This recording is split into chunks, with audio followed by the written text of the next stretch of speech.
বাংলার মানুষ যাতে শান্তিতে থাকে, ভারতবর্ষের মানুষ যাতে শান্তিতে থাকে, তাই সর্বধর্ম মানুষের সমন্বয়ে এক বিরাট শোভাযাত্রা করলেন সপ্তগ্রামের বিশিষ্ট সমাজসেবী দেবব্রত বিশ্বাস।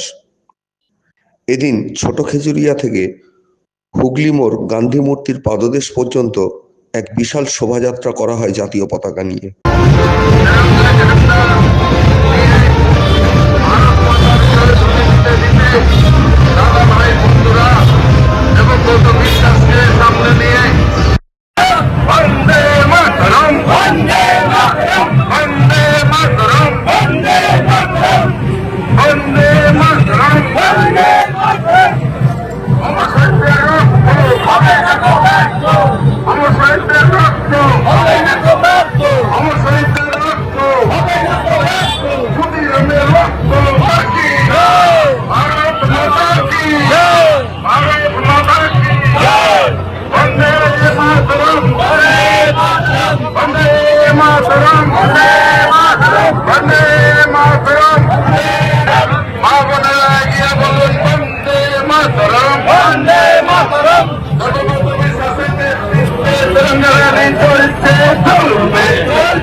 এদিনের শোভাযাত্রা প্রসঙ্গে প্রজাতন্ত্র দিবস উপলক্ষে আমরা প্রত্যেক বছর ভারত মায়ের পতাকা নিয়ে, দেশের জাতীয় পতাকা নিয়ে আমরা এই র্যালি করি, জাতি ধর্ম নির্বিশেষে সবাইকে নিয়ে। আজকে এই র্যালি আমাদের 8ম বছরে পদার্পণ করলো এবং এই র্যালিতে হাজার হাজার মানুষ, আমরা সকলে মিলে ভারতবাসী যারা রয়েছে তারা ভারত মায়ের প্রতি শ্রদ্ধার্ঘ্য নিবেদন করতে আমরা এই র্যালিতে আজ অংশগ্রহণ করেছি। র্যালি থেকে হসপিটালে হয়, সেখানে কিন্তু আপনারা ফলদান না, আজকে আমরা এই র্যালিটা তিরঙ্গা যাত্রা করলাম এবং আগামী নেক্সট দিন আমরা আজকে প্রচুর ভিড় হয়ে গেছে। এই অবস্থায় আমাদের হসপিটালে যাওয়াটা সম্ভব নয়, হসপিটালে রোগীরা থাকে।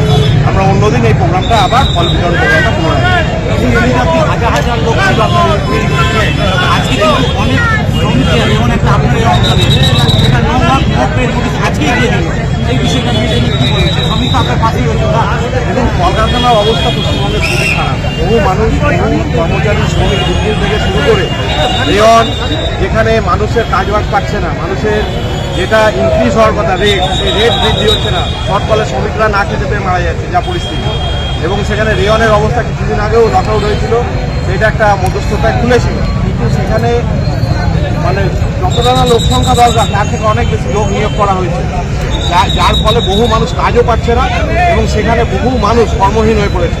এর বিরুদ্ধে আমরা সরকারের কাছে আবেদন করব, রাজ্য সরকার, কেন্দ্রীয় সরকার, সবাইকার কাছে আবেদন করব যাতে মানুষ ভালো থাকে, যাতে চাকরিটা যত দ্রুত যাতে ডেভেলপ করা যায়, খোলা যায় এবং কর্মচারীরা যাতে